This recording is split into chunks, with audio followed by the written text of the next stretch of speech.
han de ser las reuniones, cuáles son los elementos que lleva una reunión, qué es lo que Dios nos dice en la palabra acerca de la reunión de iglesia, ¿verdad? Por lo tanto, cuando uno pues ya ve estas cosas, se va a dar cuenta que realmente esa es la vida de iglesia, ¿verdad? Porque ahí se va a realizar todo, ahí se va a realizar la economía de Dios, aunque tenemos una vida individual en la cual pues definitivamente tenemos que poner los pies sobre la tierra, tenemos que trabajar, tenemos que estudiar, tenemos compromisos y tenemos familia, y pues en ese tiempo seguimos siendo el cuerpo de Cristo, ¿verdad? Seguimos siendo el cuerpo de Cristo. Haciendo una cierta función. Realmente creo yo que una de las funciones es hacer evangelismo y pues dar testimonio, ¿verdad? De lo que el Señor hace como individuos. Individualmente, pues, como dice la palabra, yendo pues, ¿verdad? A ser discípulos. O sea, en el transcurso de nuestra vida, tenemos que también hacer algo, ¿verdad? Porque no es que el día domingo nos reunimos y ese día somos iglesia, somos el cuerpo de Cristo y todo bien lindo y toda la semana no somos nada, ¿verdad? No, seguimos siendo el cuerpo de Cristo. Pero una de las cosas más importantes en nuestra vida como cuerpo de Cristo es la reunión de iglesia. Y con nuestros hermanos es donde vamos a tener la vida de iglesia. Entonces es importante que sepamos ciertas cosas en cuanto a la reunión, ¿verdad?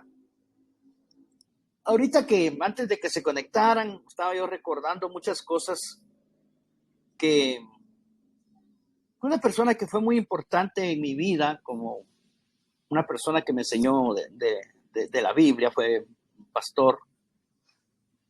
Él decía ciertas cosas, aunque nunca las vi aplicadas en sí, donde yo me congregaba, pero él decía ciertas cosas muy, muy ciertas. Y una de las cosas que él decía era, por ejemplo, que el Señor le había hablado y le había dicho, ¿por qué le pones nombre a lo que tiene nombre? O sea, la iglesia, que es el cuerpo de Cristo, ese es su nombre, o sea, esa es su identificación, cuerpo de Cristo. Entonces, el cuerpo de Cristo, Jerusalén, el cuerpo de Cristo, Betel, el cuerpo de Cristo, Benecer. O sea, ya es como que le estamos poniendo otro nombre u otro apellido. Entonces, eso decía él, que el Señor le había hablado, pero nunca le quitó el nombre, fue lo malo, ¿verdad? Otra cosa que decía él era que la iglesia era un organismo, no una organización. Y pues eso él lo decía y era algo bien lindo oírlo, pero igual siguió funcionando como una organización o como una institución. Pero decía algo, y decía también, la iglesia va a terminar como inició. Yo esto lo tengo presente al oír eso. Y en alguna ocasión se le preguntó cómo inició la iglesia entonces, de la iglesia primitiva o la iglesia de los Hechos. Inició en las casas, decía él. Y de alguna manera, pues, se implementó un sistema de discipulado, pero realmente lo que fue hacer el discipulado fue un culto chiquito, ¿verdad? O sea, la misma forma de la iglesia, solo que en chiquito. Y aunque como era una iglesia muy grande, no eran tan chiquitos los discipulados.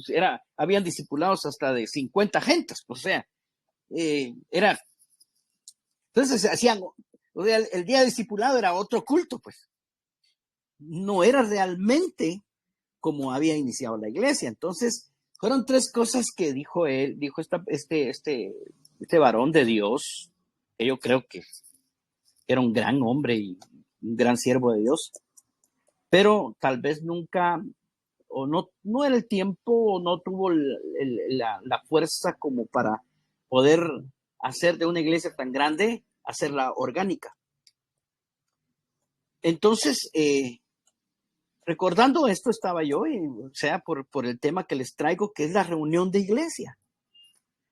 La reunión de iglesia, de las iglesias hoy, de la iglesia que hablamos, haciendo diferencia de la iglesia organizada y de la iglesia organismo, no es nada que ver con lo que realmente la iglesia primitiva hacía. No se parecen en nada casi. En algunas cosas tal vez, pero no se parecen en nada. Entonces, la iglesia, entonces nuestro, ¿cómo les dijera yo? Nuestro prototipo debería de ser la iglesia bíblica, la iglesia de los hechos, la iglesia del principio, la iglesia como el Nuevo Testamento la instituye, como debería de ser, ¿verdad? Entonces, muchos eruditos y estudiadores, si se pudiera decir así, e investigadores de la palabra, mucha gente, muchos varones de Dios, ellos coincidieron o han coincidido, y en sus libros sigue coincidiendo entre muchos, que Primera de Corintios 14:26 debería ser el qué hacer de la iglesia hoy en día. Debería de ser la forma, debería de ser ¿cómo les dijera yo esto? Debería ser el modelo a seguir. La iglesia, este capítulo de 1 Corintios 14:26 debería ser el modelo a seguir de la iglesia bíblica, de la iglesia de hoy, de la iglesia orgánica, de la iglesia que la conforman los creyentes, no la iglesia que conforma una organización o un templo. Entonces, en base a eso, pues tenemos que ir a ver algunas reuniones que se hacían en la iglesia de los hechos, ¿verdad? Entonces, habían por lo menos 4 tipos de reuniones que hacían en la iglesia de los hechos. La primera eran reuniones apostólicas. Estas reuniones eran reuniones especiales, eran reuniones de capacitación, eran reuniones de perfeccionamiento, como lo que habla Efesios 4, que dice que los ministerios son para perfeccionar a los santos, para la obra del ministerio. Entonces, eran reuniones de perfeccionamiento, en donde había una persona que enseñaba, que predicaba, digámoslo así, o que daba una enseñanza, y había un auditorium que eran los participantes de esa enseñanza, que eran gente cristiana, que eran los miembros de las iglesias locales. Entonces, lo único de esto es que esas reuniones no eran las reuniones periódicas, no eran las reuniones en sí de la iglesia local, sino que estas reuniones eran temporales y reunían a todos, era de largo alcance, reunían a todos las iglesias locales que se habían formado en las casas y los reunían para capacitarlos, para que estos pudieran caminar, para que estos pudieran hacer la vida de iglesia cuando ellos se fueran, porque los apóstoles venían y fundaban una iglesia, aunque en algún tiempo estuvieron bastante tiempo, pero al final paraban yéndose.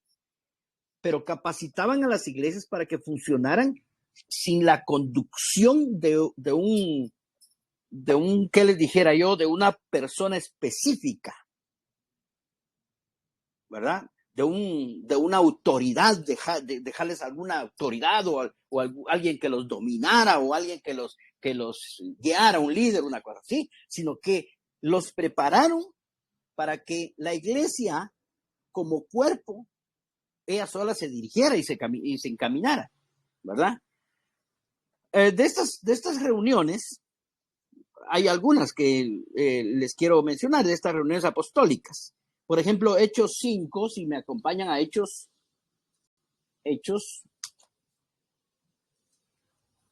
como es la iglesia del principio, la iglesia de los Hechos, la iglesia primitiva, la iglesia del primer siglo, como le llaman. Entonces tenemos que ir a Hechos, ¿verdad? Hechos de los Apóstoles, Hechos 5:40.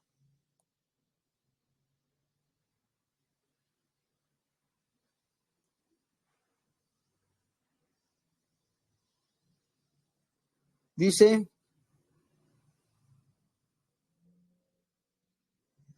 permítame, vamos a ver si estoy bien. Hechos 5:40, ¿sí? Dice, y convinieron con él, y llamando a los apóstoles, después de azotarlos, les intimaron que no hablasen en el nombre de Jesús. Y los pusieron en libertad. Y ellos salieron de la presencia del concilio, gozosos de haber sido tenidos por dignos de padecer afrentas por causa del nombre del Señor.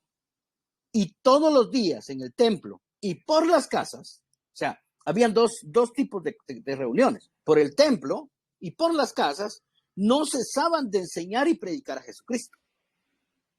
Entonces, aquí vemos la reunión que era en el templo. O sea, no era en sí dentro del templo, era en los atrios, en las afueras, porque ahí era un lugar espacioso, y ahí se reunían, ¿verdad? Y entonces ahí hacían las reuniones de capacitación o de perfeccionamiento. Esa es una diferencia de reunión, ¿verdad? Entonces sí había reuniones donde había un predicador y audiencia,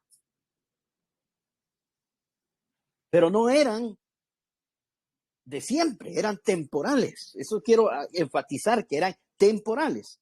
Por ejemplo, vamos a Hechos 19.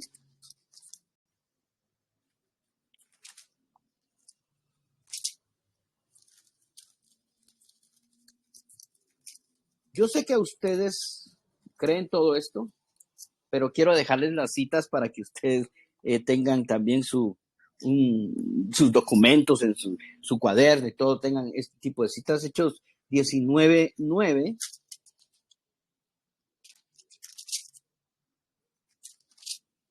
Que dice,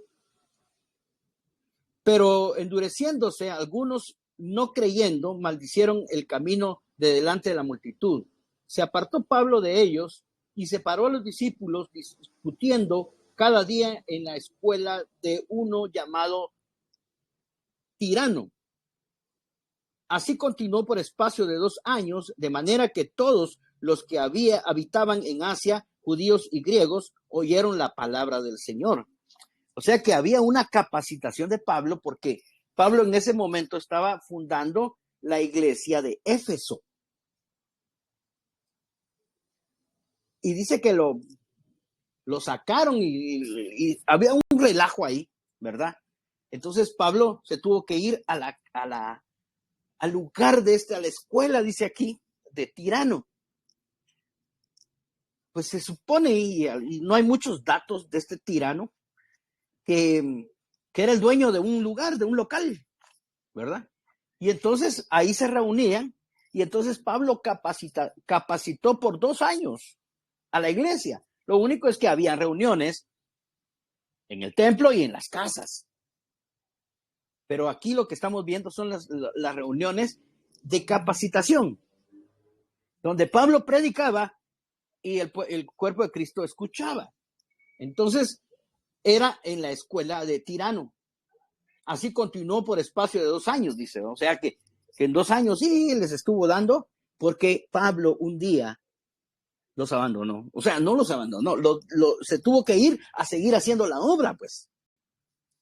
Porque no podía quedarse, porque su trabajo era ir a todos los gentiles, ¿verdad? Entonces él tuvo que y caminar mucho espacio para ir predicando a todos los lugares donde iba. Tenía que ir a Roma, tenía que ir a Corinto, tenía que, bueno, a un montón de lugares donde tenía que ir, a todas las iglesias de donde también hay cartas que les escribió. Pero les escribía porque no estaba con ellos. No se quedó Pablo, lo que quiero enseñar es que no se quedó Pablo de pastor de esa iglesia.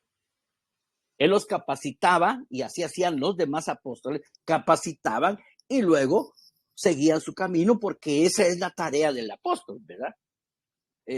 Fundar iglesias. Entonces, una de ellas, no digo que esa sea la única, pero una de esas es lo que hace el apóstol, ¿verdad? Se cimienta iglesia. Bueno, ¿qué otro? Bueno, dejémoslo ahí. Cabe mencionar que estas reuniones no eran fijas, y quiero hacer énfasis en eso. No eran permanentes, eran temporales. Y funcionaban bajo la conducción de Cristo como la cabeza. Y así evitaban el dominio de un ser humano, ¿verdad? No había dominio de un hombre. A lo más que instituían eran ancianos. Y estos gobernaban, por supuesto. Todos, pues ellos escuchaban y respetaban y amaban a Pablo y a todos los apóstoles, ¿verdad? Pero no significaba que ellos estaban de autoridad en esa iglesia específicamente. No me quiero meter mucho al tema de autoridad, porque de alguna manera sí la iglesia tiene una autoridad, pero no es un dominio, es autoridad, no dominio. O sea, es como una protección.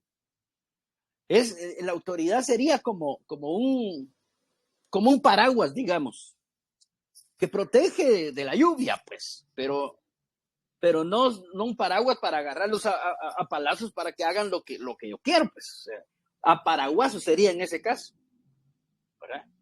Entonces, eso es lo que quiero enseñar, ¿verdad? También habían reuniones evangelísticas. No quiero detenerme mucho en esto, pero les dejo algunos versos para que lo lean ustedes en su casa. Hechos 14:1 y Hechos 17 del 1 al 33. Ahí van a encontrar cómo los apóstoles, o en este caso, sí, los apóstoles y Pablo, iban predicando el evangelio. Hacían actividades evangelísticas. No es malo hacer actividades evangelísticas, ¿verdad? Pero esas no son el protagonismo de la iglesia. Número 3, habían reuniones para tomar decisiones. En un momento hubo un problema entre la circuncisión y la no circuncisión, y había un gran problema que Pablo tuvo que ir con los apóstoles y con los profetas y para decidir qué hacer. Entonces ellos dijeron, no se les puede imponer. Entonces tomaron una decisión. Eso está en Hechos 15:6. Anótenlo y van a leerlo ustedes después, porque quiero avanzar un poquito más. Entonces, ellos se reunían también para tomar decisiones, porque no tomaban decisiones individuales, sino eran decisiones corporativas. Y esas son las reuniones número 3. Pero a la que me voy a dedicar hoy es a la reunión número 4, que en este caso, digo estos números porque así los pongo yo, ¿verdad? No quiere decir que va a haber una iglesia número 4 en la Biblia, ¿verdad? No, una reunión número 4 en la Biblia no existe. Número 4 porque son mis puntos, ¿verdad? La reunión número 4, en inciso 4 que yo tengo acá en mis anotaciones, es la reunión que hacía la iglesia de los Hechos con una asistencia principalmente formada por creyentes.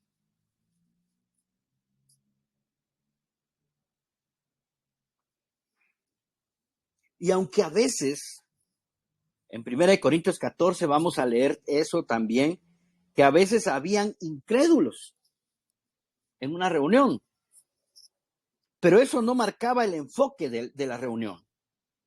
El incrédulo no marcaba el enfoque de la reunión.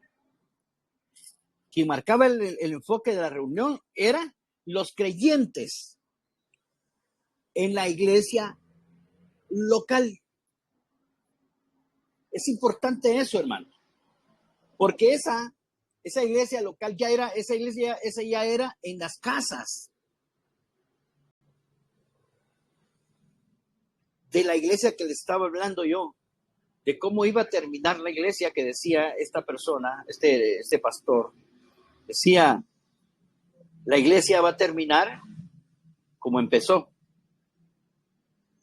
Y yo creo que fue algo muy cierto, tal vez hasta algo profético, porque a eso vamos, a que la iglesia se reconfigure, que la iglesia vuelva al camino, a la dirección correcta y comience a hacer lo que realmente la Biblia nos muestra que hagamos en cuanto a nuestras reuniones. Entonces, esta reunión, este último punto que les estoy dando, es la reunión la que nosotros hacemos y la que deberíamos de tener en nuestras reuniones de iglesia. Entonces, esta es una iglesia que, a diferencia de las prácticas que hoy tenemos, por ejemplo, ¿cuál es la práctica de hoy? Y no estoy criticando que sea mala y no estoy diciendo que sea mala, pero esa es la práctica de hoy, ¿verdad? Que es el formato en donde hay un tiempo de alabanza, una alabanza y adoración musical, cúltica, ¿verdad? Luego, una predicación de una persona que da un tema profundo, un tema específico, ¿verdad? Y, pues, un grupo de personas pasivas que están sentadas escuchando el tema o recibiendo la enseñanza, ¿verdad? Entonces, pero no nos confundamos con estas reuniones de hoy con las reuniones apostólicas que se hacían de capacitación, porque esas eran temporales, no eran fijas. En cambio, hoy por hoy las reuniones diarias o las reuniones normales de la iglesia se hacen estas cosas, donde hay una persona predicando y hay un grupo de personas escuchando pasivamente. Entonces, esa no es la instrucción que la Biblia nos manda para nuestras reuniones, porque lo que la Biblia nos manda es que nuestras reuniones tienen un propósito de la edificación mutua, donde se permita que todos participen y en donde no exista un liderazgo que ocupe un lugar central. Así eran las reuniones, hermano. O por lo menos vamos a verlo cuando estudiemos ahorita el verso que les mencioné de 1 Corintios 14, 26. O sea, lo principal era edificar mutuamente. O sea, mutuamente, cuando digo mutuamente, era que se edificaban unos a otros. Porque se permitía la participación de todos los que estaban dentro de la reunión, sin uno que estuviera predicando y los demás escuchando. O sea, el privilegio y la responsabilidad de ministrar era mutuo. Cada uno que vamos a ver a continuación era la característica más sobresaliente, cada uno.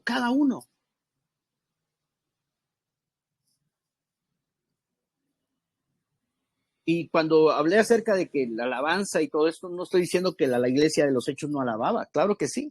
Dice que se reunían, comían y alababan a Dios en el corazón. pero era una forma orgánica, era una forma muy espontánea. No estaba dedicada a un grupo de músicos profesionales que llevaban a cargo la alabanza, pues. La alabanza era un privilegio de la iglesia, no de un grupo de músicos.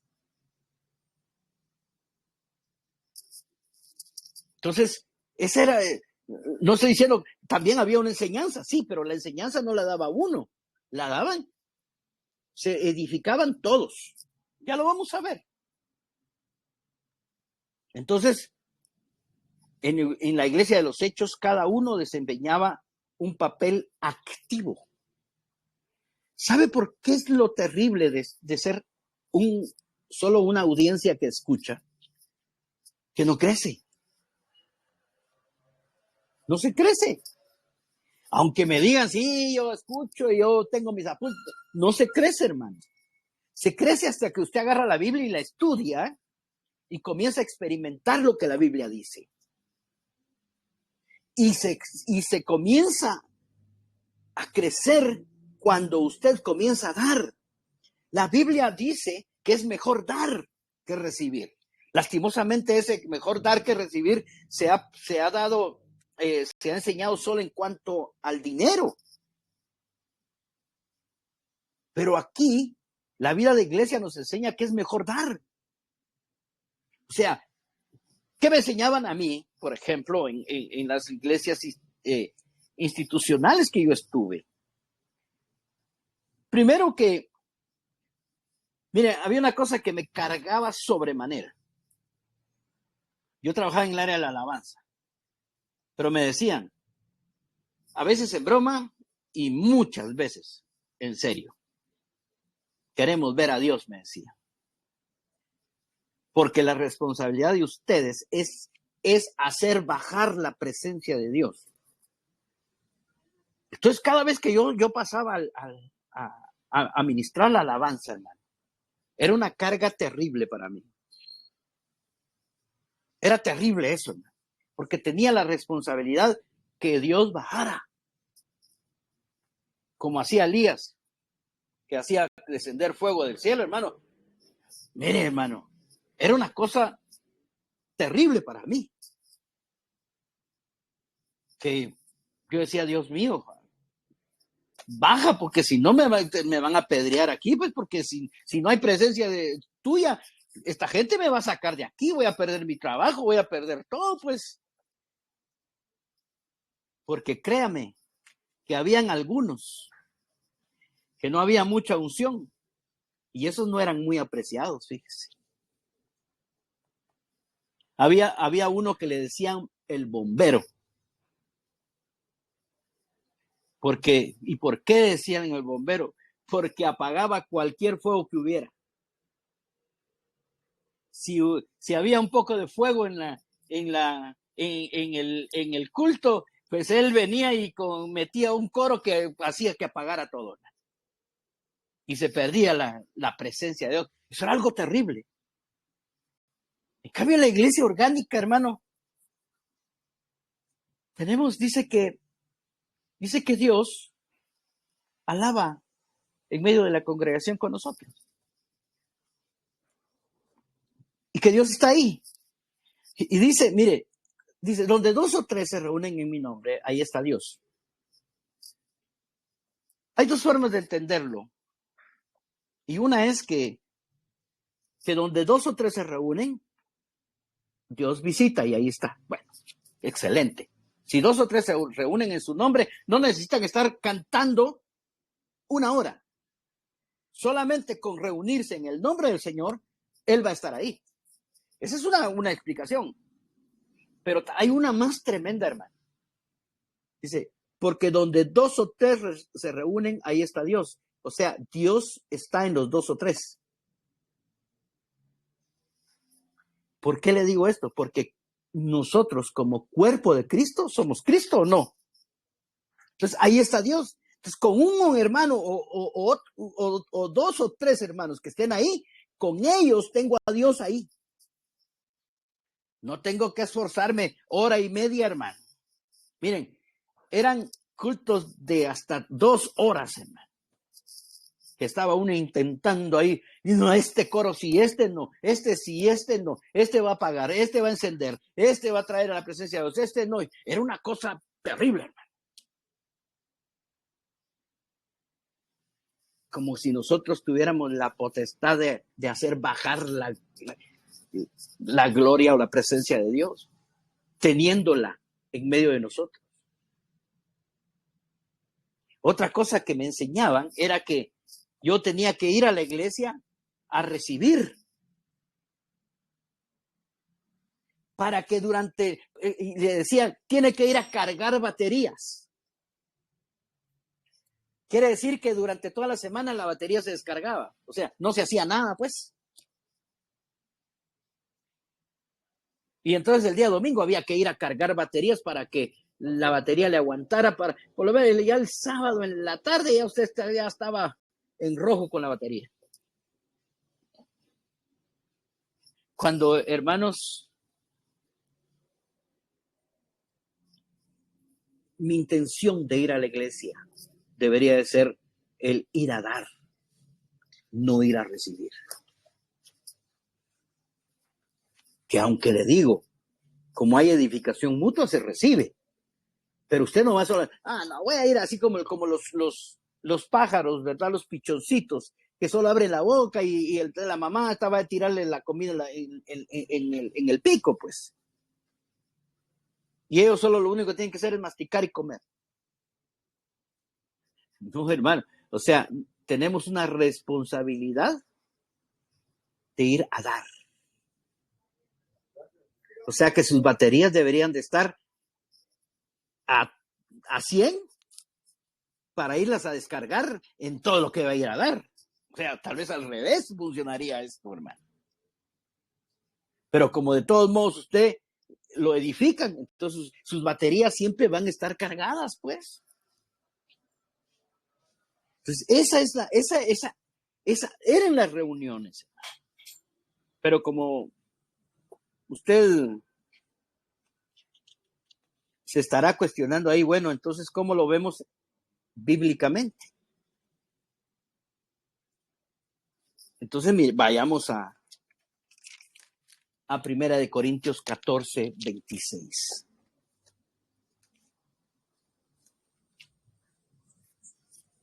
Y le recomiendo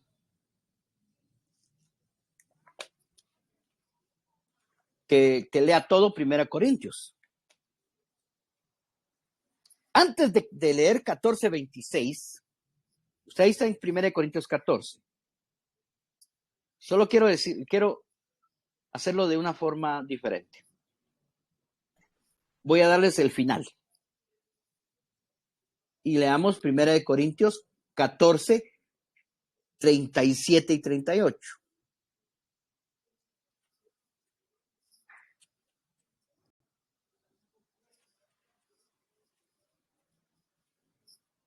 Dice, ¿ya lo tiene? 1 Corintios 14, 37. Si alguno se cree profeta o espiritual, reconozca que lo que os escribo son mandamientos del Señor. ¿Oyó eso? Se lo voy a repetir. Si alguno se cree profeta o espiritual, reconozca que lo que os escribo son mandamientos del Señor. En el 38 dice, más el que ignore, ignore. O sea, tampoco es imposición. Entonces, lo que yo le voy a decir ahorita, o lo que vamos a leer, porque va a ser casi literal, es lo que escribió Pablo. ¿Y qué dice que es? Mandamiento. ¿Ya me entendió eso? ¿Ya?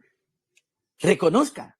Si usted es maduro, si usted es espiritual, entonces va a reconocer que lo que les estamos diciendo lo que está diciendo. Y yo creo, hermano, que desde el 12, 13 y 14 es mandamiento del Señor. Porque en 1 Corintios 12 encontramos al cuerpo de Cristo y cómo el cuerpo de Cristo se ayuda mutuamente. Cómo el cuerpo de Cristo es se asemeja a un cuerpo humano y cómo el cuerpo humano trabaja en sí, no para sí mismo cada miembro, sino trabaja para los demás. Y luego en el 12, en el 13, habla acerca del amor, que es el vínculo perfecto. O sea, el amor va a ser algo maravilloso que vamos a tener que estudiarlo también. Y dice que el amor todo lo sufre, todo lo espera, todo lo soporta, y comienza a dar una lista de lo que es el amor, una cosa increíble. Y al final vamos a aprender que el que no ama a su hermano, el tal es un homicida. Y luego viene el 14 y nos dice, bueno, en el versículo 1 del 14 dice, seguid el amor. O sea, está diciendo, no vayan a olvidar que el amor es fundamental en esto. Y procurar los dones. Entonces ahí ya está hablando de algo que tenemos que ejercer nosotros como iglesia. Pero sobre todo, que profeticéis. ¿Verdad? Bueno, ahí ya hay una instrucción específica para la iglesia. Dice que sigamos el amor hacia Dios, sí, pero también el amor hacia los hermanos.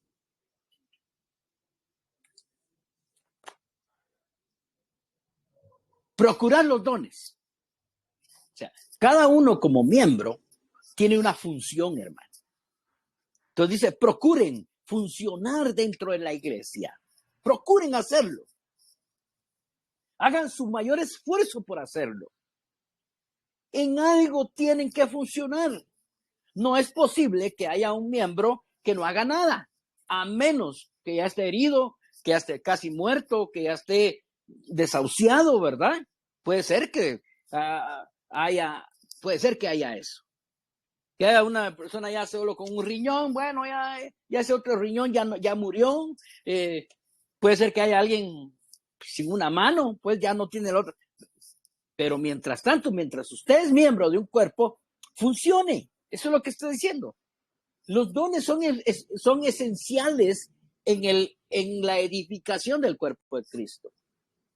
Pero sobre todo, que profeticéis. Y mire, hermano, yo por mucho tiempo,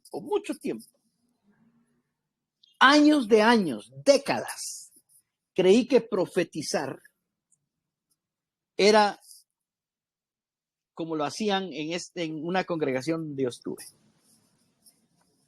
Una persona comenzaba a hablar en lengua, y después una persona comenzaba a decir, así dice el Señor, hijo mío, tú tienes que hacer esto y esto otro.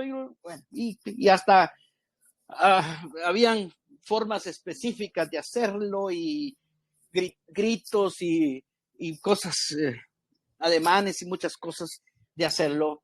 Y yo pensé que eso era la profecía. Hijo mío, dice el Señor, tú tienes que hacer esto. Y en una ocasión, y esto fue cierto, hermano, no va a creer que es chiste, pero fue cierto. Una muchacha llegó con un joven y le dijo, hijo mío, dice el Señor, tú te tienes que casar con la sierva por medio de la cual te estoy hablando. ¿Ya me entendió eso? No. Hijo mío, tú te tienes que casar con la sierva por medio de la cual te estoy hablando. Hermano, ya, yo creo que eso ya es mucho, ¿no? Imagínese usted. Qué fácil sería yo, a mí me gusta una patoja y llego a decirle, hija mía, tú te tienes que casar por medio del con el siervo por medio del cual te estoy hablando. Qué forma más engañosa. Pero así fue, así le dijo. Entonces ya de esa forma se abusó demasiado, ¿me entiendes? Y después ya no, otra que fue cierta. Una persona comenzó a profetizar, hijo mío, así dice el Señor, tú tienes que irte aquí, tienes que allá, y se alargó tanto que al final dijo, estos son los deseos de Chonita, dijo. Así se llamaba la hermana que estaba profetizando. Porque a la larga no era posible, tanta belleza, decía alguien, no puede ser cierto. Era tanto que estaba diciendo que era tanto que Dios le había dicho en un ratito, no es posible. Entonces, pensé yo que eso era la profecía. Pero miren, aquí en el 2 dice una cosa, en el 14, 3, dice, pero el que profetiza habla a los hombres para edificación, exhortación y consolación. ¿Qué es profetizar entonces, según este verso? Alguien que me responda ahí, que abra su micrófono rápido y me diga, ¿qué es profetizar entonces? Edificación, exhortación y consolación. Ok, edificación y exhortación, pero dice algo antes, mamita. Pero el que profetiza habla a los hombres para... Entonces, profetizar, sí, eso es profetizar, edificar, exhortar y consolar. Pero ¿cómo hacemos eso? Hablando. Entonces, no necesitamos estar en un trance para venir a profetizar, hijo mío, dice el Señor, y hacerlo espectacular, ¿me entiendes? Sino que cuando nos reunimos, hablamos, y eso es profetizar. Por supuesto, tiene una característica, hablar de parte de Dios. Cuando usted habla una palabra de parte de Dios, usted está profetizando. Eso es lo que dice aquí. Pero el que profetiza, habla a los hombres. Habla. Entonces, hermano, cuando usted está compartiendo en la reunión algo que Dios le dio, usted está hablando, usted lo habla y lo comparte. Como le digo, no, lo repito, no necesita de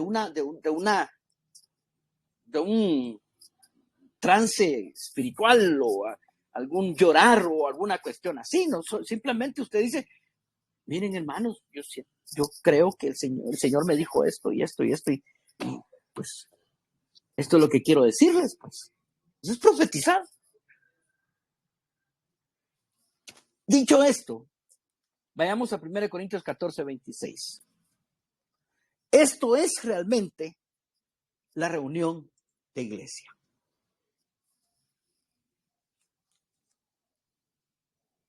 ¿Qué hay pues, hermanos, cuando os reunís? Cada uno de vosotros tiene salmo, tiene doctrina o enseñanza, tiene lengua, tiene revelación, tiene interpretación. Hágase todo para edificación. Vayamos despacito con esto que hay, hermanos, ¿verdad? Cuando reunís.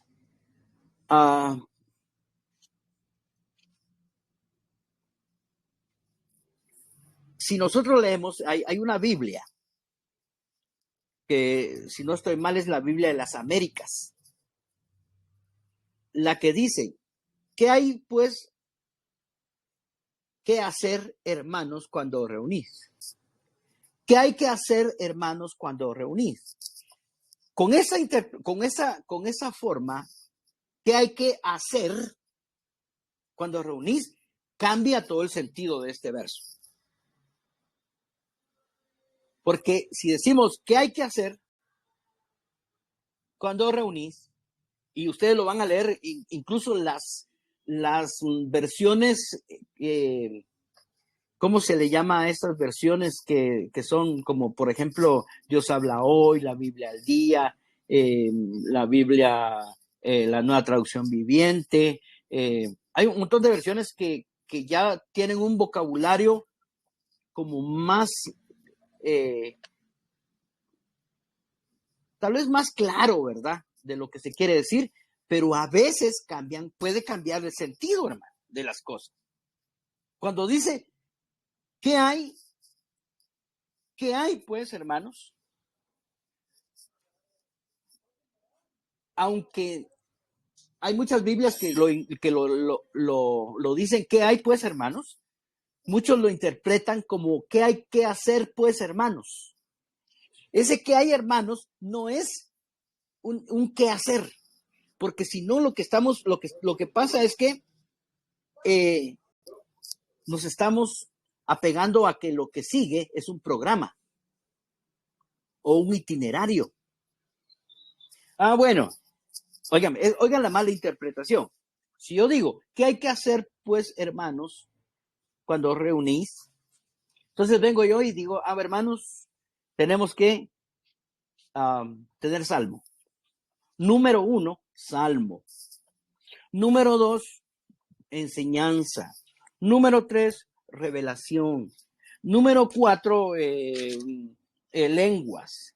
Y número 5, lenguas, hasta ahí. Entonces venimos y agarramos salmo, doctrina, revelación. Y entonces, hasta en orden. Y usted, hermana, usted va a profetizar. Usted va a hacer salmo. Ustedes van a hacer la enseñanza. Y entonces comenzamos a hacer un programa de eso. Entonces salimos de un patrón a meternos a otro. Salimos del patrón de la institución y nos vamos a meter a otro. Y eso sería terrible, pues. Salir de algo para crear un patrón nuevo, un marco nuevo, eso sería triste. Entonces, la interpretación no es qué hay que hacer, pues, hermanos, cuando reunimos, sino la idea es qué hay a la hora de reunir. No sé si me voy a poder explicar en esto, hermanos. ¿Qué hay? ¿Qué hay? Es como decir, una expectativa. O sea, yo llego a la iglesia y me pregunto, ¿qué hay? O sea, ¿cómo va a fluir Dios hoy?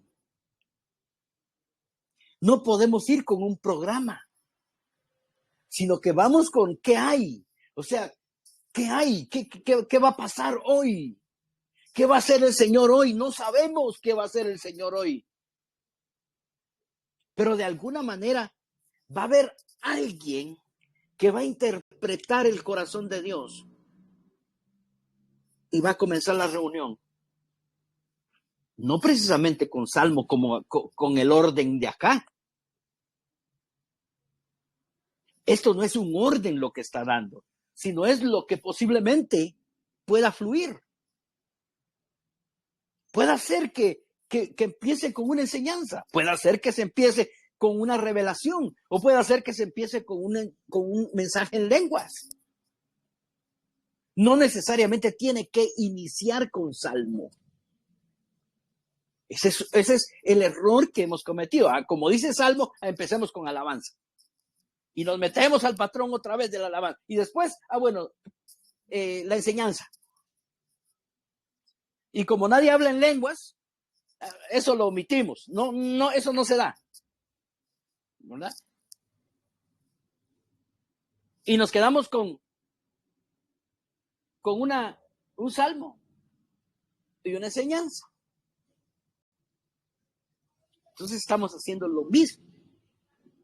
No, ese que hay es una expectativa de lo que Dios va a hacer, hermanos.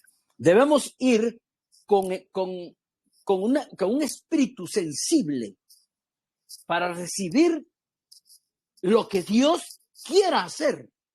O sea, lo que Dios tiene para nosotros.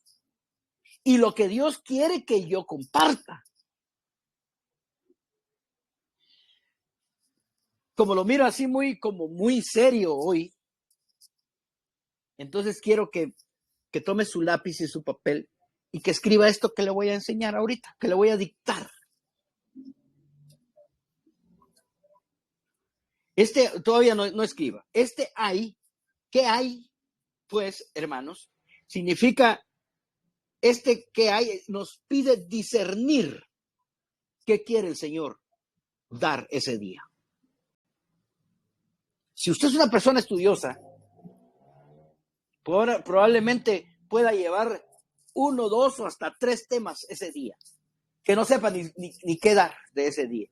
Pero de repente el Señor, ¡pum!, se mueve en uno de los 3 temas que usted llevaba y usted entonces va a discernir que que el tema 2, digamos, era el que usted tenía que compartir. No necesariamente usted tenía que compartir los 3. O es posible que ninguno de los 3 sea lo que el Señor quiere moverse. Ahí tenemos que dejarlo a lo que Dios quiera.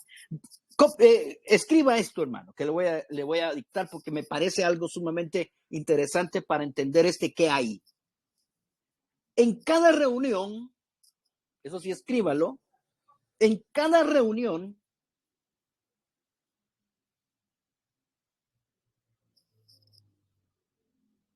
hay algo de parte de Dios para nosotros. En cada reunión hay algo de parte de Dios para nosotros. ¿Está de acuerdo usted con eso? Hágame así como el chavo, sí o no, o así, está bien. En cada reunión hay algo de parte de Dios para nosotros. Eso es algo que Dios quiere. Bueno, ahora, coma. Así también,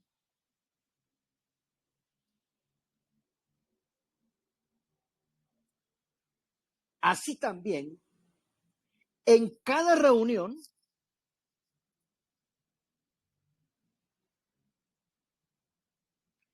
hay algo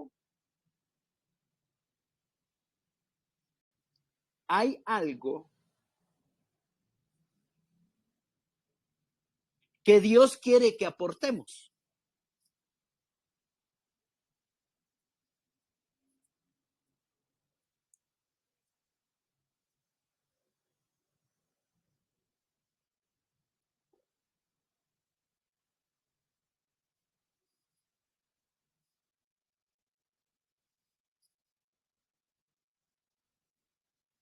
Sin embargo,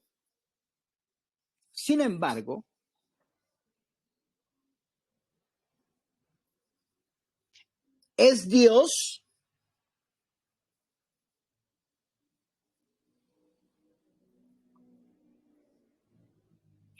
quien decide lo que debemos aportar.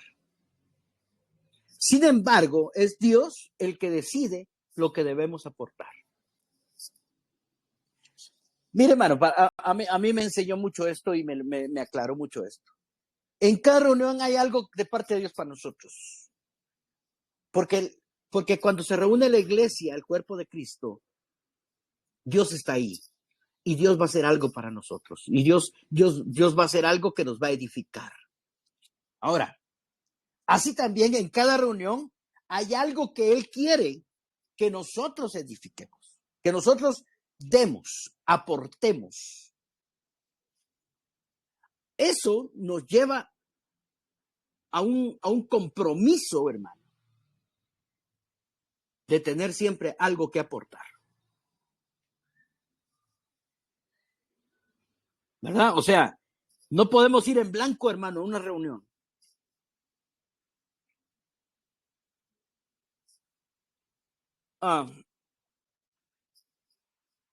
Pero, imagínense que sean 10 personas en la reunión.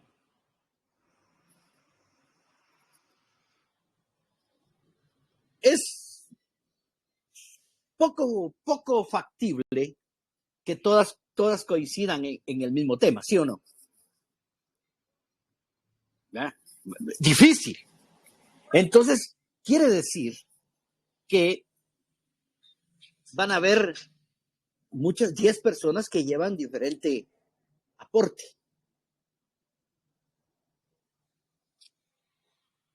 ¿Qué hacer en eso, hermano? ¿Qué hacer con eso? Discernir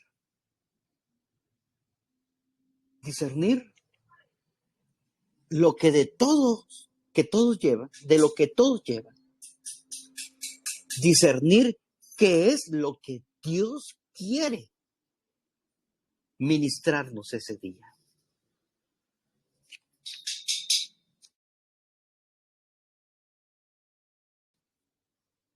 Entonces, perdónenme. Entonces, hay algo que Dios tiene y hay algo que Dios quiere que aportemos, si es que somos responsables en llevar algo siempre. Pero al final es Dios quien decide la aportación. ¿Verdad? Para eso, hermano, tenemos que ir en el espíritu. Tenemos que ir sensibles, hermano. No necesariamente usted tiene que compartir lo que lleva, siempre. Lo que sí tiene que hacer siempre es llevar algo. ¿Ya me entiende? Porque probablemente lo que usted lleva es lo que el fluir de Dios. Cuando uno siente la iniciativa, hermanos, de comenzar una reunión, es porque el Señor le habló, porque uno siente aquello, sí, no, yo tengo que compartir esto. Porque el Señor me lo puso. Me explico con esto, en el que hay.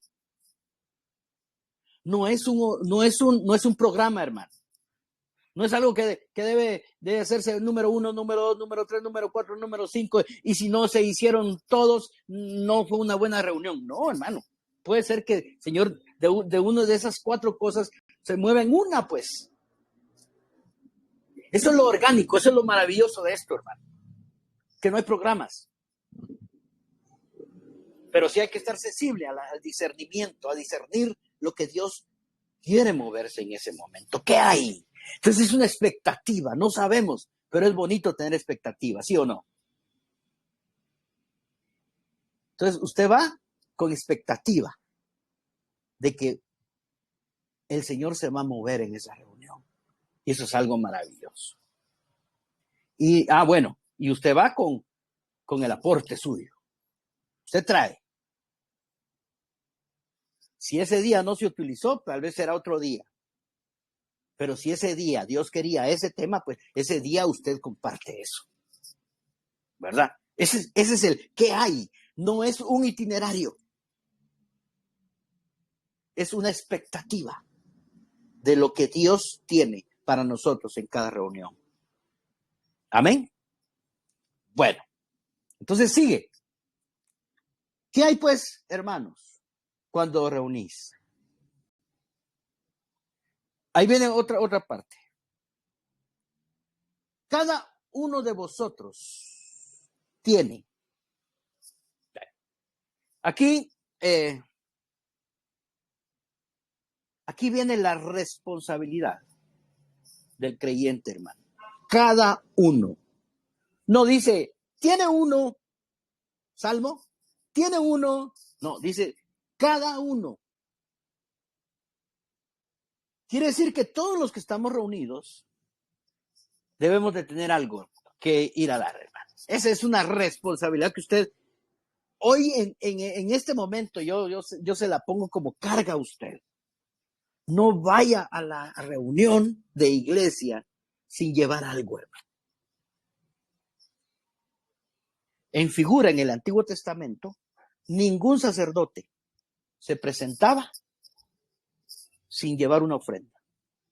Todos llevaban una ofrenda. Todos se presentaban delante de Dios dando una ofrenda. Esa es una figura en el Antiguo Testamento. Hoy nosotros, como miembros del cuerpo de Cristo, debemos siempre llevar algo. Cada uno.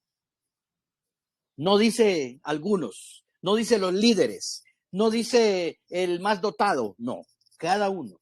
Y en este cada uno entonces está dando el Señor la libertad de que todos crezcan, de que todos se edifiquen, de que todos tengan la oportunidad, primero, de tener una experiencia con Dios en el transcurso de la semana. Segundo, que haya una búsqueda de Dios. Tercero, que haya un estudio de la palabra de Dios. Y algo. Ahora, no estoy diciendo que sea una predicación, hermano. En este capítulo, 1 Corintios 14, 15, dice Pablo, pero en la iglesia, usted sabe de qué me refiero, la iglesia orgánica. Prefiero hablar 5 palabras con mi entendimiento para enseñar también a otros que 10,000 palabras en lengua desconocida. O sea, ahí está hablando de que es mejor que si no hay interpretación, mejor se hable en el idioma que nosotros conocemos o en el idioma en el que nos entendemos. Pero es preferible hablar 5 palabras, hermano. O sea, entonces aquí no está diciendo que usted tiene que hacer un estudio exegético, ¿verdad? De la palabra y que tiene que dar teología y no, aquí no está diciendo eso, hermano. En esta primera parte, cada uno de vosotros es una aportación. Pueden ser 5 palabras, hermano, pero que Dios se las haya dado para edificar a la iglesia. O sea, no se vaya a preocupar, porque si usted no es alguien que tenga el don de la palabra, hermano, usted no va a poder dar un gran mensaje de media hora o de 45 minutos, pues. Y es más, hermano, no podemos tardarnos tanto porque 1 hora de reunión no nos va a alcanzar a hablar media hora cada uno. Esto no está en la Biblia, hermano. Esto no está aquí. Solo se puede palpar cuando dice 2 o 3. Eso significa que no hay mucho tiempo para que todos hagan todo. Y si uno viene, agarra aquí nos ha pasado, hermano. Y pasa eso, yo estoy seguro que les pasa, porque aquí nos ha pasado. Hay unos hermanos que cuando agarran el tiempo, ya no lo sueltan. Y comienzan a hablar y que se echan, de veras, media hora. Y si la reunión es de 1 hora, hermano, ¿cuánto le va a quedar a los otros 9 personas que están ahí para poder compartir también lo que tienen? No se trata de un estudio el que tienen que dar. Se trata de una edificación. Mire, hay veces, hermano, que un abrazo y decir, Dios te bendiga, Dios te va a ayudar en esta situación, va a venir a ser de tanta edificación, hermano, que usted le diera un gran estudio, hermano, y desde 5 páginas. No, va a ser. No nos está atando el Señor a tener que dar grandes estudios. Entonces, cada uno debe tener algo. Y eso es importante. O sea, tenemos que prepararnos, hermano. Entonces, esto nos va a hacer crecer, nos va a dar crecimiento. Porque si nos volvemos miembros pasivos, primero, ¿cuál va a ser nuestra contribución para edificar? Algo tiene que hacer usted, hermano. Le voy a contar esto. Cuando yo recién comencé con esta situación que por cierto, hasta uno de mis hijos me dijo, papito, me dijo él, así me dice él, papito, mira, papito, ¿y no será una herejía lo que estás hablando ahora? Me dice. Y yo, de veras, hermano, que me dejó así pensando y dije, y no será una herejía lo que estoy diciendo. Pero cada día especialmente ahorita que estoy reestudiando algunos temas que he aprendido, estoy confirmando mi fe en esto, hermano, ¿verdad? Porque lo estoy viendo en la Biblia, se me ha quitado el velo de estas cosas y ahora estoy viendo lo que realmente la Biblia está diciendo, no lo que me predicaron, no lo que me enseñaron, no lo que oí, sino lo que estoy viendo yo en la palabra del Señor. Entonces me decía él, ¿no será una herejía lo que estás diciendo, hermano? Me decía mi hijo. ¿Va? Entonces, no sé por qué les iba a decir esto, pero cada uno debe, que cuando yo recién inicié en esto, primero lo único que tenía eran preguntas. Porque comencé peor cuando el día que hablaron de la economía de Dios, hermano, esto no puede ser. ¿Y qué es eso? Y yo quería preguntar. Y en algunas ocasiones me atreví a preguntar. Por respeto a los hermanos no me dijeron nada, pero realmente ya vamos a ver más adelante que no debemos preguntar en una reunión de iglesia. Pero yo lo único que tenía que hacer, entonces después de todo, y después me quedaba callado porque no tenía yo la costumbre. Entonces yo decía, cada vez que comenzaba alguien a decir algo, pues si yo hablo, me voy a quedar hablando porque hablo demasiado y voy a dar un tema de todo esto, porque yo tenía costumbre de predicar, pues. Y entonces decía, no, para hablar un ratito, mejor no hablo, no digo nada, pues, no voy a poder decir nada. Y entonces ya me convertí en un miembro de Cristo, en la iglesia de Cristo, en una reunión orgánica, yo me convertí en una persona que no aportaba. Y no sé de dónde, hermano, me salió eso. Yo creo que eso fue orgánico, eso fue muy de Dios, del Espíritu. Algo tan sencillo que le voy a contar. Que yo decidí, hermano. Dije, no, yo voy a hacer algo aquí. Y vi y comencé a notar una necesidad que había. Que teníamos comunión, pero como yo soy un amante del café con pan, dije yo, no, hombre, sería bonito tener digamos, después de la reunión, nos sentábamos a hablar y se ponían a hablar conmigo y a decirme, mire, que esto y que lo otro, y así a disipularme, ¿verdad? Entonces, yo decía, sería mejor esto con una tacita de café y un pan. Y entonces les propuse a los hermanos, miren, hermano, yo voy a traer el pan. Hasta hace unos meses que dejamos de congregarnos en el primer lugar donde estábamos, que yo dejé de llevar el pan. Por lo menos lo llevé durante, ¿qué le digo? Unos 2 años, si no estoy mal, llevando el pan. Esa era mi participación, fíjese, hermano. Y yo sentía que con eso pues estaba haciendo algo, hermano, porque yo no me podía quedar, yo no me sentía bien quedándome sin hacer nada. Porque entendí, cada uno debe hacer algo. Cada uno debe traer algo. Y entonces me convertí al extremo que un día un hermano dijo, hermanos, como dijo, hablando acerca de los dones, dijo, ahora vemos que el hermano Hugo dijo, el don y el ministerio del hermano Hugo es traer pan, dijo. Y yo me quedé, o sea, yo soy el panadero de los hermanos, ¿verdad? O sea, ya me quedé con eso. Y ahora, cuando no lo llevo y el pan, me pregunta, solo me falta que a mi bocina, que hace que la suenan para, ya vino el pan. Cuando yo llegaba, solo eso me faltaba tener mi bocina para anunciar que ya había llegado el pan. Una hermana, un día, yo llevaba mi mochila y dijo, ay, el hermano ahora no trajo pan, dijo una hermana de El Salvador.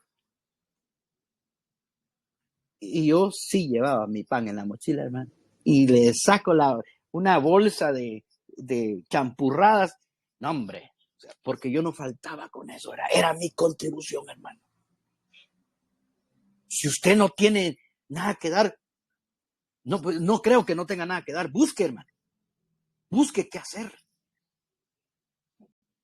Mientras el Señor le da la libertad para profetizar en la reunión, usted vaya y busque, ayude a un hermano, ponga las sillas, limpie la sala, póngase ahí a ver dónde parquea los carros. No sé qué puede hacer, hermano, pero algo haga. Porque cada uno tiene que hacer algo. Tiene la responsabilidad de hacer y llevar algo. Amén. Cada uno de vosotros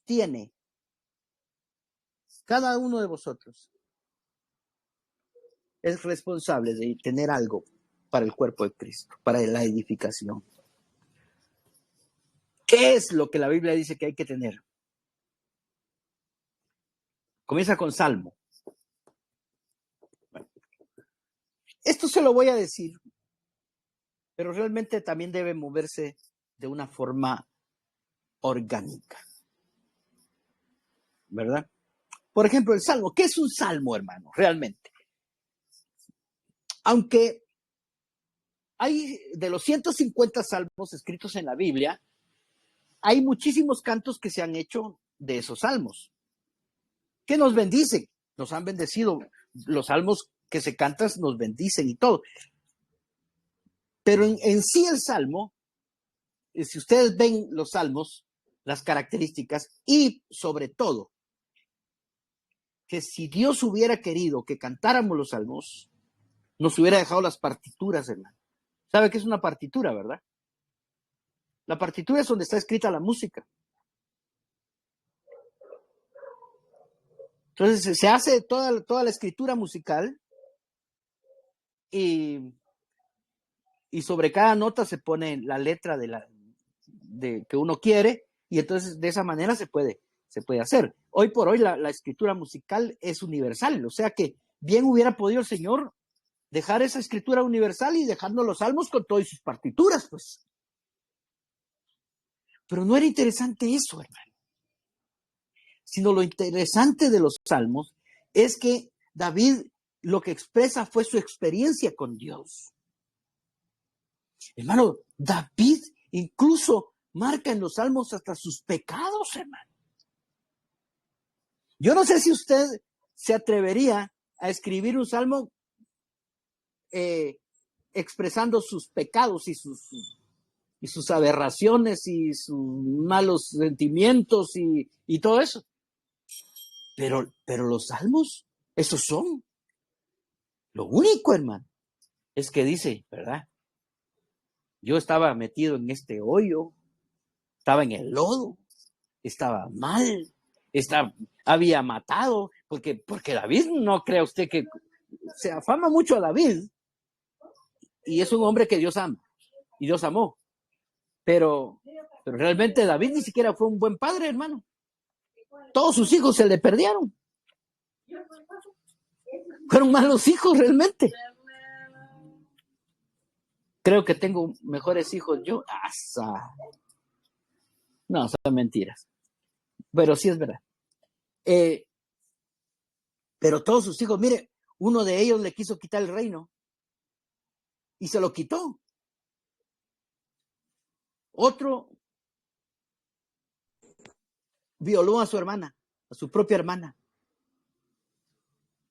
Hubo uno que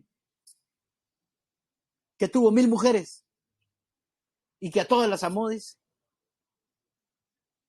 ¿Se acuerda de Salomón, verdad? Salomón probó todo, hermano, todo lo que pudo haber habido. Hasta 1000 mujeres.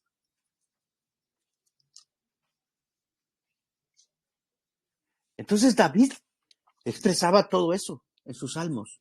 Entonces, pero lo que le quería decir es que él expresaba toda su desgracia, pero al final decía, pero tú, oh Jehová, has sido mi escudo, mi gloria, el que levanta mi cabeza. Tú eres la roca mía.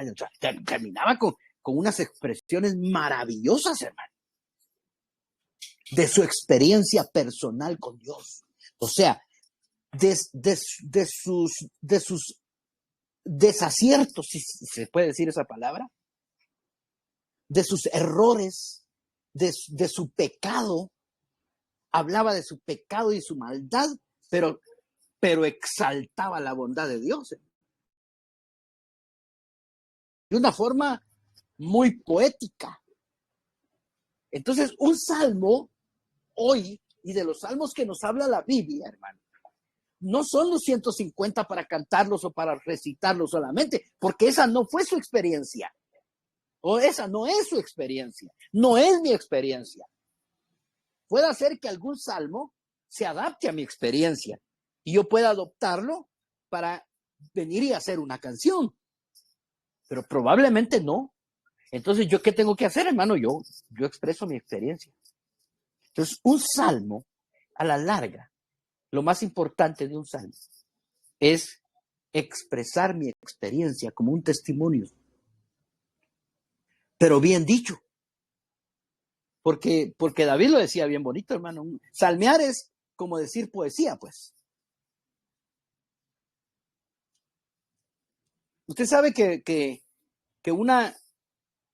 Bueno, hay muchos cantantes que escriben muy, muy bonito, poéticamente, con rima, con verso, con métrica y todas las cuestiones. Entonces usted de alguna manera, tal vez no de esa manera de David, pero cuando dé un testimonio de algo que le pasó a su vida, cuando exprese un testimonio, aprenda a decirlo, practíquelo, para que se dé de una forma bonita, como decir, como contar una historia, pues. Usted lee, los salmos son bonitos, son bien poéticos leerlo, hermanos, como historias, como cosas bien, bien tremendas, ¿verdad? Fuertes, pero al final, con un final maravilloso, como lo fue David. Cuando se levantaron contra mí los malignos, mis angustiadores, para comer mis carnes, dice, ellos tropezaron y cayeron. Entonces, ¿por qué? Porque Jehová es mi capitán. Él va delante de mí. Entonces, cuando usted dé su testimonio, aprenda a darlo, hermano. No sé si usted ha oído testimonios de gente que, ay, Dios mío, comienzan a exaltar al diablo y al final solo dicen, y Dios me salvó. Ese es el final. O sea, aprendan a decir lo grueso de su vida y también a decir lo maravilloso y grande y poderoso que es Dios. Esa es la intención de un testimonio. No exaltar al diablo más que a Dios. Entonces, de ahí puede provenir que usted haga una canción. Entonces usted puede salmear, pero no necesariamente tiene que ser con música. Puede decirla, puede escribirla incluso, hermano. Hace poco tuvimos una experiencia en El Salvador donde nos pusieron a escribir cosas y de repente hubo alguien que escribió una cosa, puchica, hermano, nos quedamos así como asustados y admirados de lo que escribió ese grupo, pues, porque era por grupos y escribieron unas cosas maravillosas. Es un salmo, hermano, porque lo escribieron de una forma bien poética. Entonces, ese es el salmo. Su experiencia con Dios. Pero que edifican. Ese es el ingrediente principal, que edifique.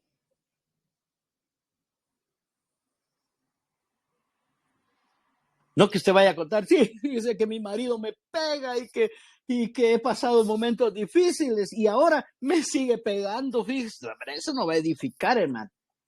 La edificación sería que usted oró y el Señor cambió a ese hombre, pues, ¿verdad? Esas son las experiencias que hay que contar. Si le sigue dando duro el marido, mejor ni lo cuente, mejor vaya a la policía y denúncielo, hombre. Para que ya no le siga pegando, pues. Pero si usted ora y el hombre cambia, bueno, entonces ese es un gran testimonio. Dios lo cambió. Dios hizo la obra. Es una experiencia que usted va a tener. Bueno, ya dije mucho acerca del Salmo. Dije que no iba a decir mucho. Doctrina.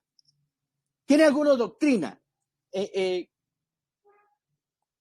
Cuando decimos doctrina nos ponemos un poquito quisquillosos con esto porque creemos que la doctrina son cosas específicas como, por ejemplo,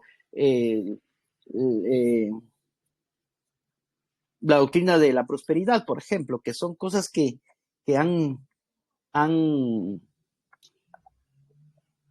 hecho un mal testimonio de la verdad, ¿verdad? Porque la prosperidad es que todo sería bueno, pues, ¿verdad? Bueno, si hay una prosperidad, todo el mundo debe ser próspero, todo el mundo, toda la iglesia cristiana debe ser próspera, pero no es así. Unos son prósperos, otros no. Unos tienen mucho, otros tienen poco, pues. Entonces, no podemos poner una doctrina de eso. No se puede. No debemos. Es injusto. Porque si no, los que no tengan plata son los que están mal con Dios. Y eso no es cierto. Porque usted no tiene, usted está mal con Dios. No, hermano. Serán otras circunstancias, pero usted puede estar bien con Dios y de alguna manera sufrir escasez, pues. Eso es a lo que le llamamos doctrina nosotros. Pero en este caso es como decir, una doctrina es como una enseñanza, pues. Una enseñanza bíblica. O sea que una enseñanza puede ir acorde en una reunión.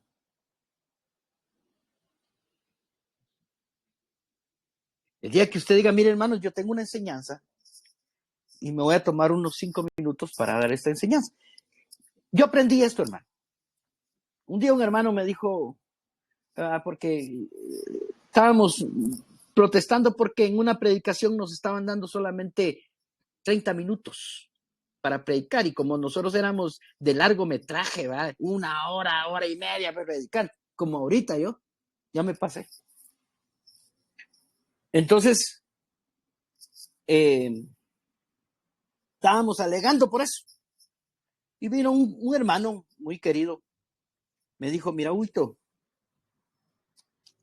hacer lo posible por usar ese tiempo, pues.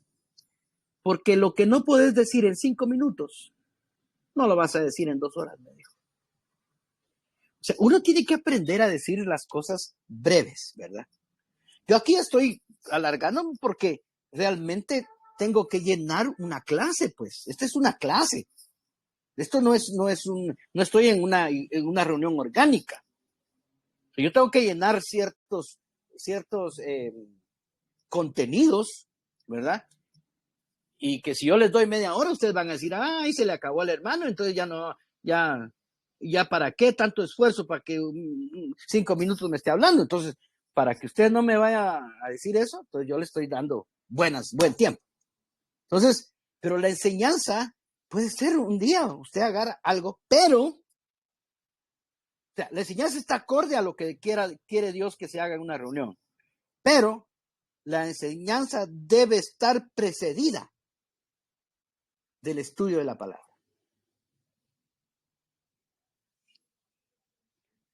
No podemos decir, voy a dar una enseñanza, hermanos, de un versículo que leí ayer, ¿no? O sea, si lo leyó ayer, hermano, probable, o que yo leí hoy en la mañana, probablemente usted no estudió ese versículo, hermano. Usted va a venir y va a enseñar algo, como decía un hermano que ya les comenté, que decía un hermano, hermanos, todo estuvo muy bonito, pero la palabra de Dios no dice así. La palabra de Dios dice, y él decía lo que la palabra de Dios decía en tal versículo. Y cuando uno iba a ese versículo, nada que ver el versículo. O sea, no voy a venir a inventarme yo cosas aquí. O sea, si yo voy a dar una enseñanza, o sea, si el Señor me pone a dar una enseñanza en la reunión, si el fluir es de dar una enseñanza, si el que hay es una enseñanza, entonces yo debo llegar preparado con una enseñanza que la pueda dar, digo 5 minutos, hermano, por decir un tiempo breve, un tiempo acorde a lo que la reunión nos pide, ¿verdad? Pero debo de llegar con la preparación, o sea, es un precio que pagar. Hay que ver contextos, hermano. No va a ir a dar usted un texto. Miren, esto quiere decir este texto. Fíjese que yo siempre oí acerca de un texto. Yo creo que ya se lo dije, pero siempre oí de esto, de que hay que dar, porque se daba a la hora de la motivación para la ofrenda. Entonces ellos tomaban ese verso que dice, hay que dar medida apretada, rebosante y remecida. O sea, lo que querían decir ellos es que dé bastante, hermano, no sea tacaño, ¿verdad? Y lo usaban para pedir dinero. Cuando un día yo fui a ver y el texto no quería decir eso, hermano. Porque el contexto es, no juzguéis para no ser juzgado. Porque si juzgáis, te van a dar medida apretada, remecida y un tanto más. Imagínense, de pedir dinero a decir no juzguéis, hay mucha diferencia. Entonces yo no puedo venir a agarrar solo un texto sin contexto, porque entonces va a ser un pretexto. Entonces, en la enseñanza sí va conforme a la reunión, pero debo pagar el precio de prepararme, de leer la Biblia, de estudiar la Biblia, de hacer todo lo que sea necesario para realmente dar una buena enseñanza. Y digo buena enseñanza en el sentido no equivocada, ¿verdad? Revelación, porque es parte también de la reunión, la revelación. La revelación no es una ocurrencia. Ay, a mí se me ocurrió que esto es esto. No, la revelación, revelar significa quitar el velo. Otra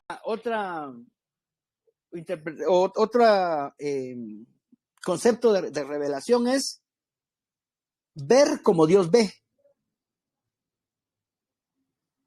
O sea, si yo veo un pasaje, tratar de verlo como realmente Dios lo quiso dar a entender. O de velar, o sea, de quitar el velo de algo. ¿Verdad? Cuando inauguran un busto, una estatua de esas que son solo como la mitad, están tapadas, pero el día de la inauguración quitan el velo para que se vea lo que hay abajo. Mientras tanto, solo se miraba como una bola con un trapo encima. Revelar también es como cuando antes las fotos se tomaban a través de una cámara con un rollo. ¿Se acuerdan ustedes de eso? ¿Algunos se acuerdan de eso?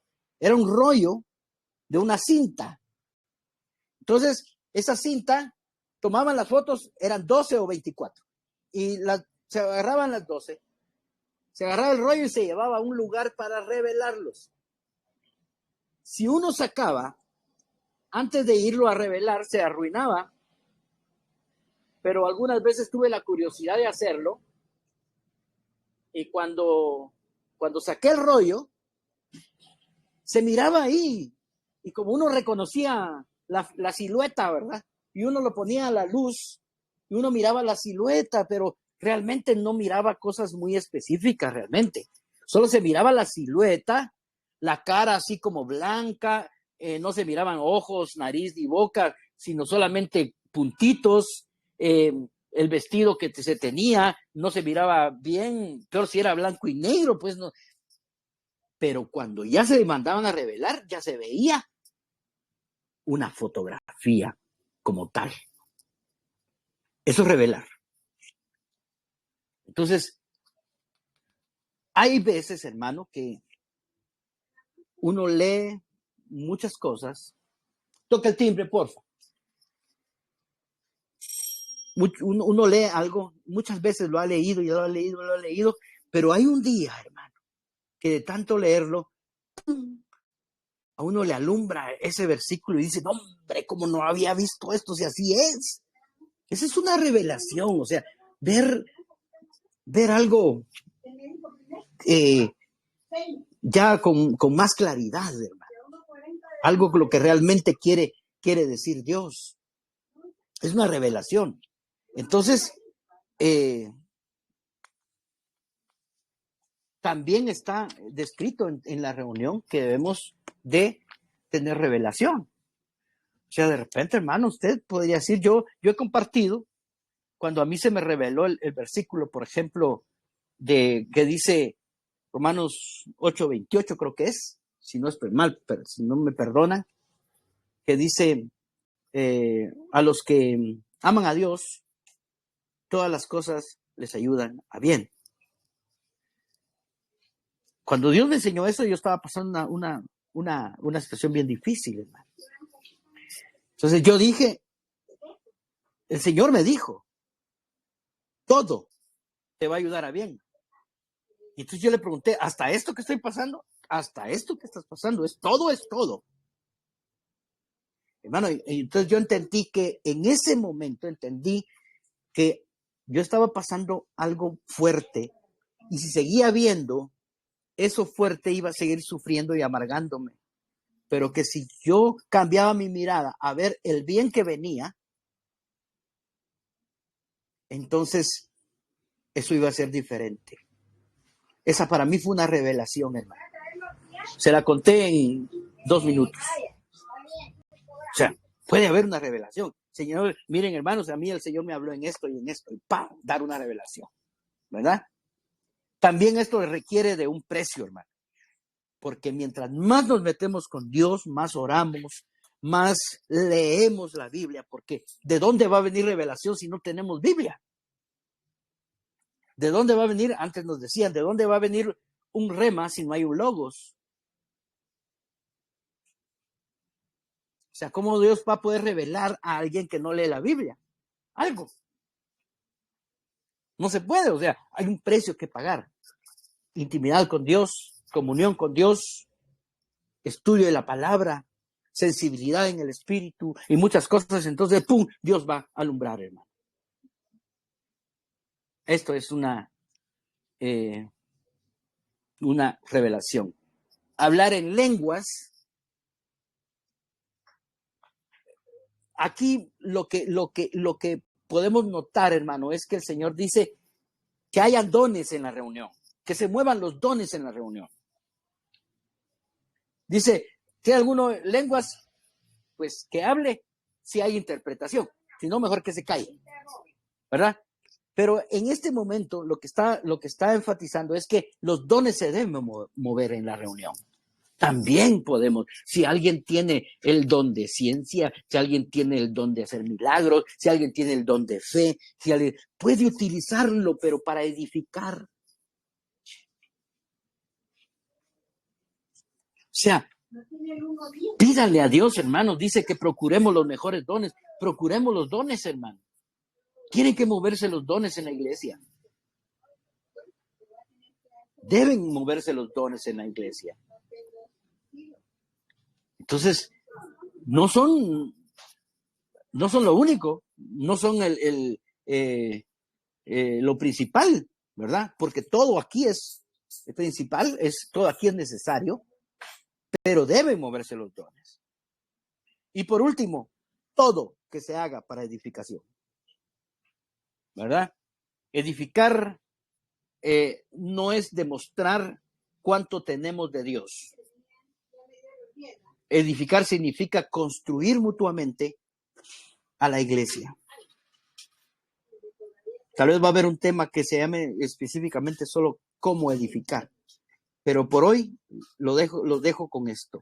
Una iglesia a la estatura y a la plenitud de Cristo es la que Dios quiere que edifiquemos. A esa altura quiere que lleguemos. Es presentar a una novia sin mancha, sin arruga. Esa es la edificación. Todo se tiene que hacer en pos de la iglesia. en pro de la iglesia. Y esa es la forma de llevar nuestras reuniones de iglesia, hermano. Amén y amén. Hoy sí me mandé. Y hoy que yo pensé que iba a terminar en 5 minutos. Pero ya terminé. Preguntas. Y hoy se salvaron porque no les pregunté lo de Efesios.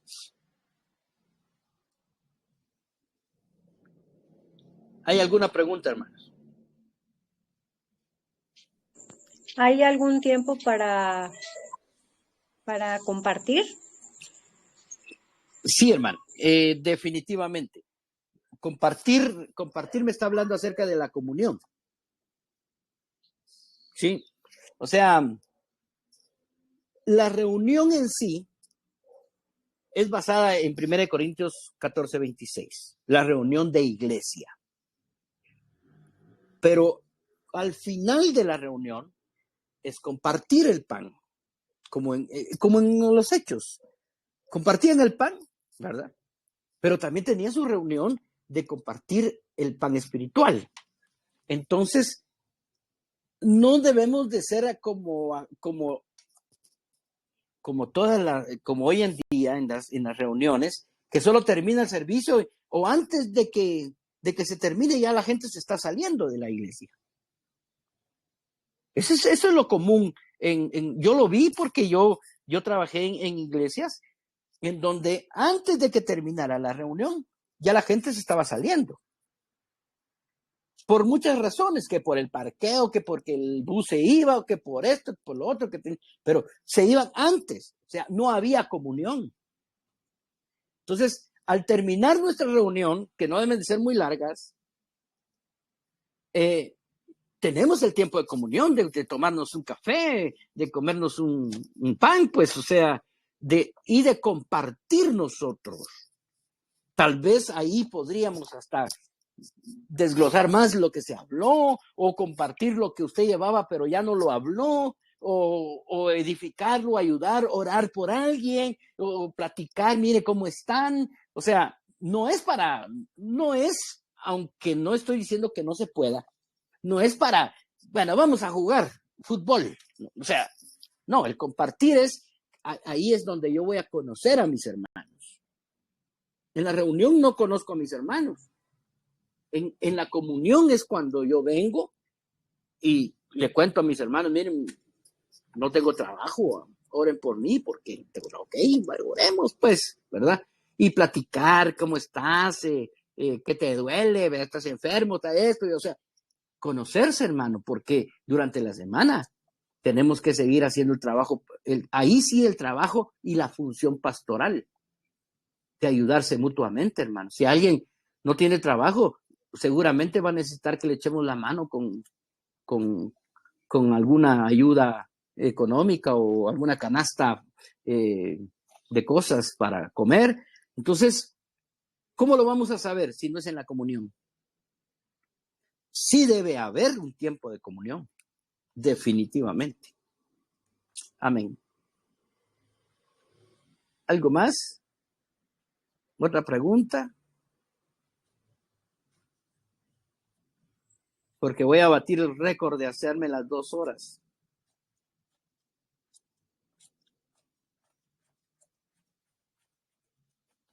Dígame pues, una última pregunta.